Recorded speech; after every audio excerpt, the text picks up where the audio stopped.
สบายดีเนาะมารีวิวเนาะรีวิวเครื่องอุปกรณ์การออกล่าของเฮาถือว่าอาทิตย์นี้บ่ได้เข้าป่าอาทิตย์นี้เนาะ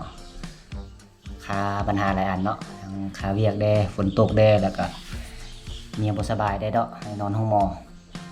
เลยจำเป็นบ่ได้ไปคิดว่าอาทิตย์หน้าคันว่าบ่ค้าหยังก็สิได้ออกล่า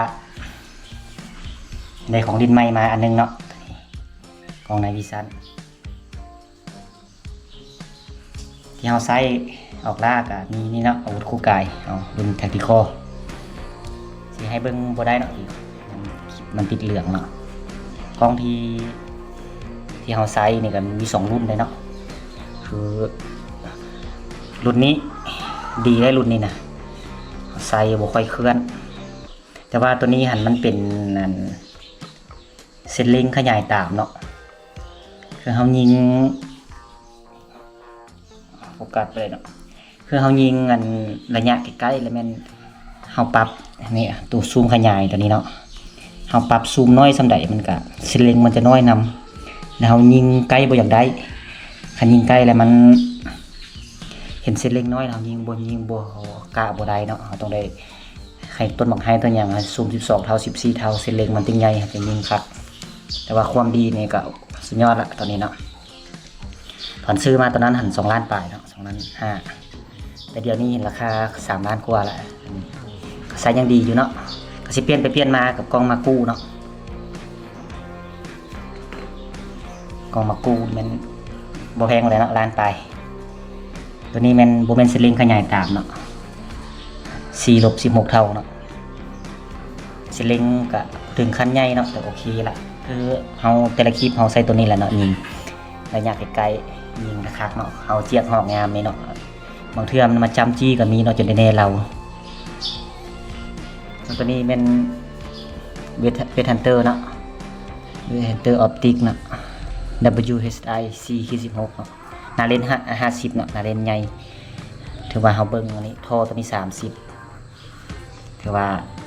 เฮาเบิ่งง่ายเนาะตีสโคปก็ง่ายตัวนี้นะแจ้งดีเบิ่งและงานบางให้เฮาจึงสิเปลี่ยนกลับเนาะตัวนี้ใส่งานอันนี้ก่อนส่วนตัวนี้ก็มาคู่เนาะ4-16เนาะคูณ42นาเรนตัวนี้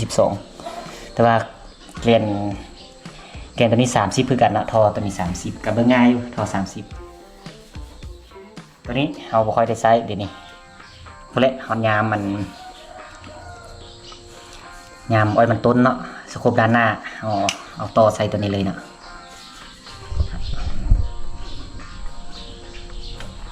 ต่อใส่นี้แล้วก็เอาโทรศัพท์ใส่มันจะได้ภาพแจ้งเนาะเพราะว่ามันเอาได้ตรงจากนั้นเลยเด้ตรงจากโทรศัพท์เขาเลยมันบริพานแบรนด์อื่นตื่มเนาะเอาใส่แบบสีโทรศัพท์ติดใส่เลยมันทานเขาทานโดยตัวแบบสีเลยเนาะ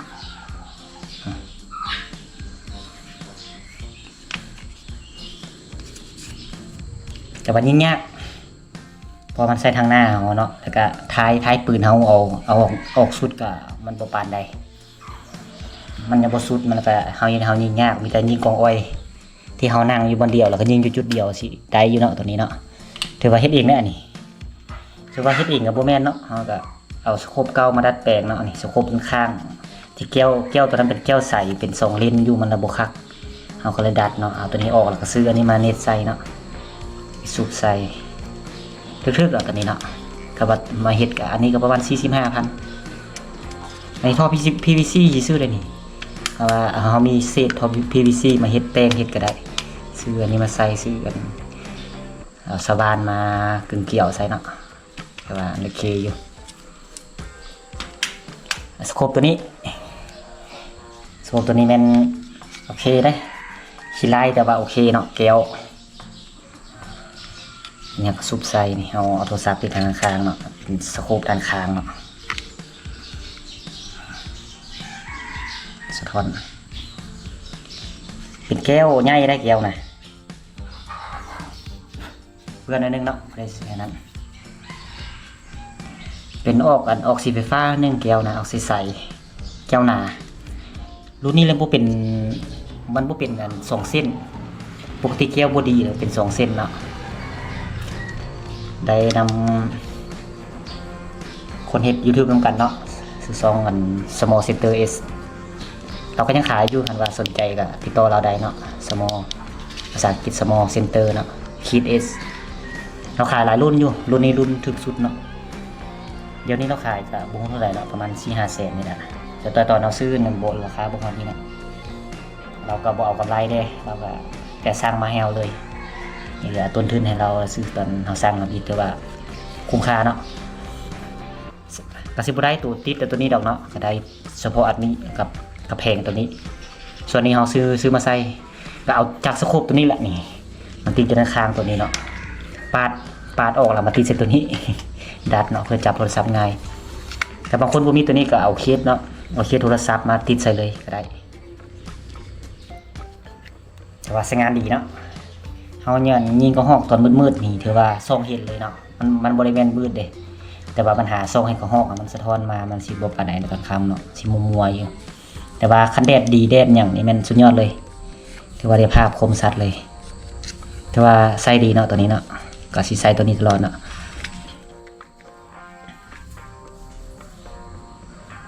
ตัวนี้เป็นแสงสะท้อนได้เนาะ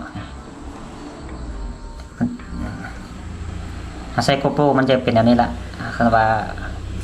เราเอาเลนส์นั่นโทรศัพท์ใส่เราซูมเข้าเนาะมันจะเข้านั้นอยู่ในมือเราซองเนาะอันสุดท้ายเนาะของเลนส์ใหม่เป็นกล้องส่องกลางคืนเนาะเอาไปยิงหนูบไดออนทานออกสำหรับนี่เป็นทานอย่างสิมืดเนาะบ่ชื่อเนาะน่าจะเป็น NV007 Plus นี่แหละตอนนี้เนาะรุ่น Plus เป็นนั้นระบบ 1800 เนาะ1080ความละเอียดเนาะมีโหมดอันอินฟราเรดเนาะโหมดถ่ายรูปโหมดวิดีโอแล้วก็ในปุ่มเปิดปิดเมนูมันอย่างก็ในนี้แหละเนาะก็ศึกษาอยู่เนาะยังบ่ได้ใช้แล้วฮอดยามมันต้นเฮาสิเอาไว้ยิงหนูเปิดอินฟราเรดยิงหนูเลยบ่จำเป็นต้องไปสายเนาะมันมากันยิงสบายเลยเนาะรุ่นนี้ก็บ่ฮู้ว่าสิดีส่ำใดเนาะแต่สิบ่ทอตัวเก่าเฮาเนาะตัวเก่าเฮาเป็น NV Discovery NV001 หาแม่นสุดยอดแหละแต่ว่าราคาก็คำว่าซื้อหน่วยนั้นหั่นแหละแม่นมาซื้อหน่วยนี้ได้ประมาณ4หน่วยนี่นั้นก็ปล่อยแล้วหน่อยนั้นเนาะบ่มีเงินซื้อจำเป็นเอาหน่วยนี้คืนเนาะแต่บ่ฮู้ว่าสิใช้งานดีบ่ตัวนี้ก็คือเก่าหั่นแหละเนาะตัวนี้เนาะต้องเฮายิงจุดใดสมมุติว่าเฮาปล่อยมันต้นเฮาจึงสุบแล้วเฮายิงเนาะมันสิเฮ็ดให้เฮาโตใส่แล้วมันยาวเนาะเติมอีกเป็น20เซนเนาะมันยาวคันเฮายิงคาปืนเลยแล้วแม่นคันต้นมากแต่แนวอื่นมันสิบ่จะคักปานใดเนาะเป็นยาวเนาะยางบนแข็งบ่ฮู้ว่าสิทนจังไดเนาะตัวนี้เป็นตัวห้องติดใส่กันเวลายามปอกไว้เนาะสิได้ใส่แต่ยามนี้ยังพันได้ใส่ยามนี้มันยิ่งยากเนาะเฮาเคยไปใส่เทื่อนึงละเป็นหันออกได้เนาะเอาไปใส่เทื่อนึงแล้วว่าโยขึ้นแล้วเจ็บคอเนาะทรงบ่เห็นจุดเสียของมันคือแบบเฮายิงอยู่จุดนึงแล้วมันเฮาไปเปลี่ยนจุดใหม่แล้วมันเฮ็ดให้มันบ่จักโฟกัสเนาะแล้วก็ซอกตัวนกตัวหนูยากเนาะออกเมื่อหน่อยเนาะไปคันยิงพาตัวนี้เลยเสร็จมันน้อยเนาะใส่ทานมืดละพอดีมันโดดได้อยู่เนาะแล้วกดจึงงั้นนี่เนาะพามันนะแต่สังเกตกันเป็น1000กับ 80p นี่ถือว่าก็โอเคผมชัดดีเลยเนาะมันน่ะส่องไก่เบิ่งนี่ก็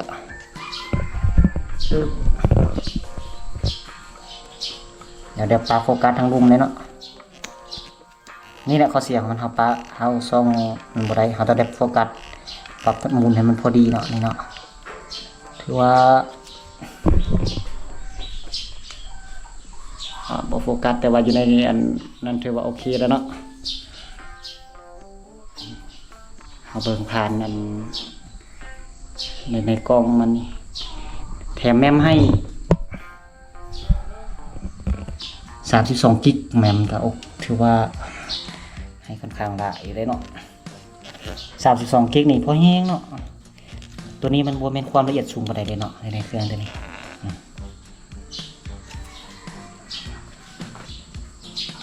มันแลบ่ค่อยเปลืองนั่นเนาะซ้ำเฮายิงนี่คือ GoPro ที่เฮาใช้นี่ก็ใช้32 กิกคือกันได้ประมาณชั่วโมงกว่าเนาะ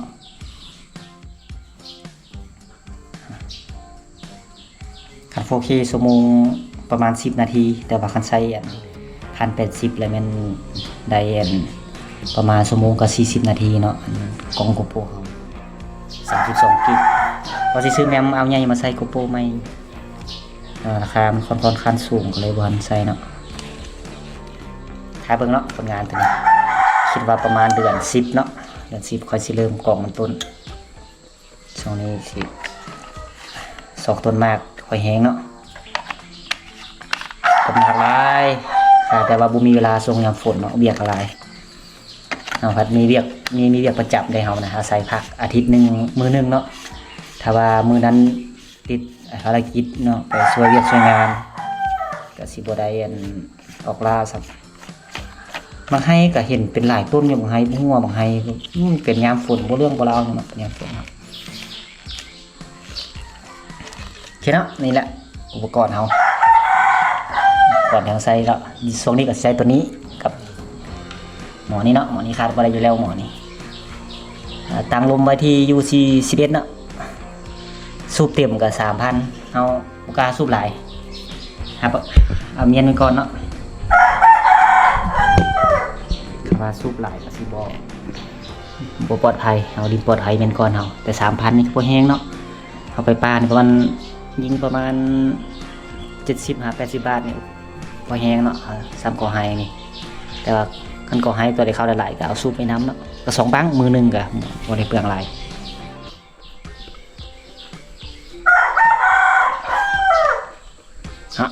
โอเคบัดนี้ก็สิได้ปิดคลิปสำนี้เนาะอันนี้ก็สิบ่ได้รีวิวละเอียดดอกมันค่อนข้างยากอันนึงมีแต่ว่าไปเบิ่งอยู่ใน YouTube มึงนะเขารีวิวไว้หลายอยู่เนาะอันนี้เนาะ